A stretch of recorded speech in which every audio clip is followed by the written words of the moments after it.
আতিফ আসলাম recently কয়েকদিন আগে বাংলাদেশে এসেছিল।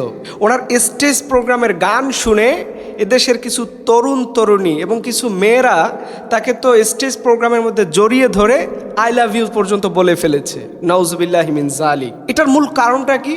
এটাই হচ্ছে মূল বিষয়। তার ভয়েস মেলোডি, ভয়েস পাওয়ার, তার কণ্ঠের সুর, এটার কারণেই মূলত তার এত জনপ্রিয়তা, তার প্রতি মানুষের এত অ্যাট্রাকশন। কিন্তু আপনি কি জানেন যে পাকিস্তানের জুনায়েদ জামশেদও একজন গোটা বিশ্ববিখ্যাত একজন সিঙ্গার ছিলেন। তিনিও গান করতেন, কিন্তু তার লাইফে, তার জীবনের একটা সময় এসে সে বুঝেছিল যে এই গান কখনো আমাকে জান্নাতে নিতে পারে না, এই গান কখনো আমাকে মানসিক শান্তি দিতে পারে না। কারণ পৃথিবীর এমন কোনো গান আজ পর্যন্ত নেই যে গায়ক গাওয়ার পর থেকে আজ পর্যন্ত দেদারসে শুনে যাচ্ছে, এরকম একটি গানও আপনি আমাকে দেখাতে পারবেন না। সো বোঝা যায় যে গান কখনো মানুষের সার্বক্ষণিকভাবে সব সময়ের জন্য শান্তি দিতে পারে না। তো জুনায়েদ জামশেদ, তারও কণ্ঠ ছিল, কিন্তু সেই কণ্ঠ আল্লাহর জন্য পরবর্তীতে সে অক্ষ করে দিয়েছে, আল্লাহর জন্য নিবেদন করেছে।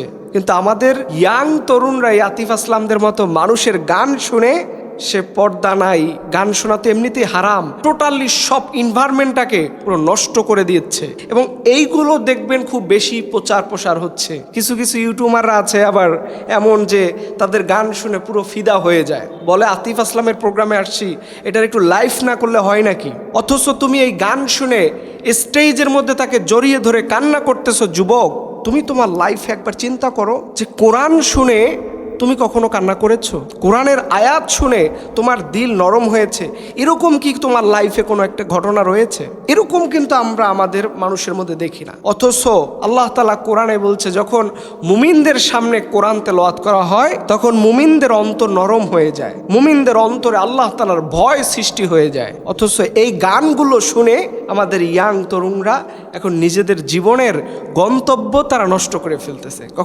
গান কখনো মানুষের জীবনের সফলতার মানদণ্ড হতে পারে না। একটা জাতি গান দিয়ে কখনো পরিবর্তন আসতে পারে না। একটা জাতিকে ডেভেলপ করার জন্য গান কখনো ভূমিকা রাখতে পারে না। অথচ আমরা দেখতেছি যে ঈদের পরবর্তীতে সারা বছর রমজান মাস গেল যে গান থেকে বিরত থাকবে, শয়তানের ওয়াসওয়াসা থেকে বিরত থাকবে, অথচ বিরত না থেকে সপ্তাহব্যাপী যেতে না যেতেই তারা গানের কনসার্ট করতেছে। আজকে এই যে প্রচণ্ড গরম, এই যে প্রচণ্ড তাপদাহ, এটার কারণগুলো কি?